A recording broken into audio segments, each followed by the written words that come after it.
Action!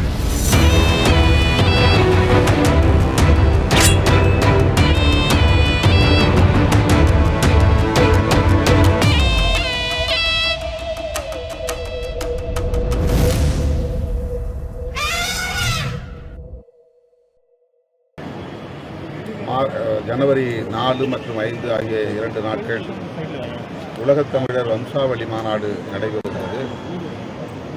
அந்த மாநாட்டில் பங்கேற்பதற்கு அவருடைய ஒருங்கிணைப்பாளர் செல்வகுமார் விடுத்த அழைப்பை ஏற்று நான் இன்று மலேசியா பயணம் செய்கிறேன். தமிழகத்திலிருந்து பல்வேறு அரசியல் கட்சிகளின் தலைவர்களும் குறிப்பாக அமைச்சர் பெருமக்களும் பங்கேற்க இருக்கிறார்கள். தொழில் முதலீட்டாளர்களும் தொழில் அதிபர்களும் 2வது நாள் மாநாட்டிலே பங்கேற்க இருக்கிறார்கள். மலேசிய மாநாடு தமிழ் உலகமெங்கும் வாழ்கிற ஒட்டுமொத்த தமிழ் மக்களின் பங்கேற்போடு வெற்றிகரமாக நடைபெற உள்ளது.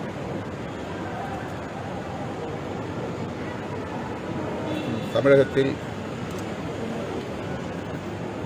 பல்வேறு இடங்களில் பெண்களுக்கு எதிரான வன்கொடுமைகள் அவ்வப்போது நடந்துள்ள சூழலில் அவர்களுக்கான பாதுகாப்பை உறுதிப்படுத்த வேண்டும் என்று விடுதலை சிறுத்தைகள் கட்சி அவ்வப்போது தமிழ்நாடு அரசுக்கு சுட்டிக்காட்டியிருக்கிறோம், வேண்டுகோள் விடுத்திருக்கிறோம். அந்த வகையிலே அண்ணா பல்கலைக்கழக வளாகத்தில் நடந்த பாலியல் வல்லுறவு, அதில் தொடர்புடைய குற்றவாளி கைது செய்யப்பட்டிருந்தாலும் கூட அந்த குற்றச் செயல் பெரும் அதிர்ச்சியை, வேதனையை உருவாக்கியிருக்கிறது. பள்ளி, கல்லூரி மற்றும் பல்கலைக்கழக வளாகங்களில் விடுதிகளில் தங்கி பயிலும் மாணவிகளுக்கு உரிய பாதுகாப்பை வழங்க அரசு கூடுதல் கவனம் செலுத்த வேண்டும் என்று வலியுறுத்துகிறோம். இந்த வழக்கை பொறுத்தவரையில் கைது செய்யப்பட்ட நபரையும் தாண்டி ஒரு சிலர் அதில் ஈடுபட்டிருக்கக்கூடும் என்ற சந்தேகம் வலுவாக உள்ளது. ஆகவே அரசு, குறிப்பாக காவல்துறை,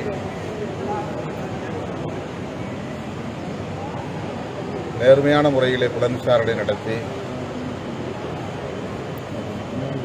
குற்றவாளிகள் யாராக இருந்தாலும் அனைவரையும் கைது செய்து உரிய நடவடிக்கை எடுக்க வேண்டும். கைது செய்யப்பட்ட நபருக்கு உடனடியாக பிணை வழங்கக்கூடாது.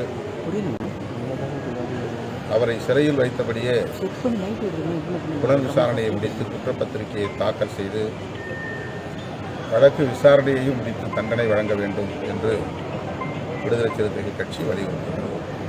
குறிப்பாக யார் அந்த சாருன்னு எதிரி கட்சியினர்லாம் அதெல்லாம் சொல்கிறேன். அந்த மாதிரி ஒரு சந்தேகம் இருப்பதனால்தான் நேர்மையான புலன் விசாரணை தேவை.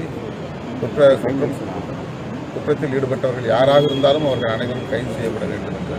சார், அது தொடர்பாக போராட்டம் நடத்துறதுக்கெல்லாம் அனுமதி வழங்காமல் இருக்காங்க, அதனால பிரச்சனைகளும் ஏற்படுது. அதை எப்படி பார்க்குறீங்க சார்?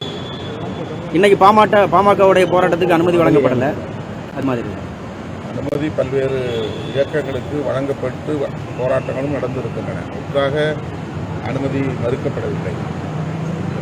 இதே பிரச்சனைக்கு பலர் பல்வேறு இடங்களில் போராட்டங்களை நடத்தியிருக்கிறார்கள். ஆனால் இதை வைத்து அரசியல் செய்ய வேண்டும் என்று சிலர் உள்நோக்கத்தோடு செயல்படுவது, அதனால் அரசு அதற்கு ஒரு முற்றுப்புள்ளி வைக்க வேண்டும் என்று அணுகுவதாக தெரிகிறது. எதுவாக இருந்தாலும் எதிர்க்கட்சிகளுக்கு போராடுவதற்குரிய வாய்ப்பை வழங்க வேண்டும், அனுமதி வழங்க வேண்டும் என்பதுதான் விடுதலை சிறுத்தைகளின் வேண்டுகோள். நேற்றைய தினம் புத்தாண்டு வாழ்த்துக்கள் தெரிவிக்க விஜயோடைய புகைப்படம் அடங்கிய தாவேக்காவினர் போஸ்டர் விட்டுருக்காங்க. அது காவல்துறை அனுமதி மறுப்பு தெரிவிச்சிருக்காங்க. எப்படி பார்க்குறீங்க? அனுமதி மறுத்து அதை பறிமுதல் பண்ணியிருக்காங்க போஸ்டர். எல்லா போஸ்டரும் கிழிச்சிருக்காங்க.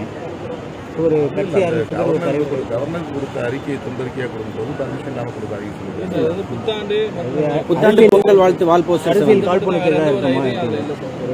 தெரியல. நாம இல்லை அந்த மாதிரி எங்கே நடந்துச்சுன்னு தெரியல. பழம் பழம் நடக்கக்கூடாது. ஓகே, நன்றி.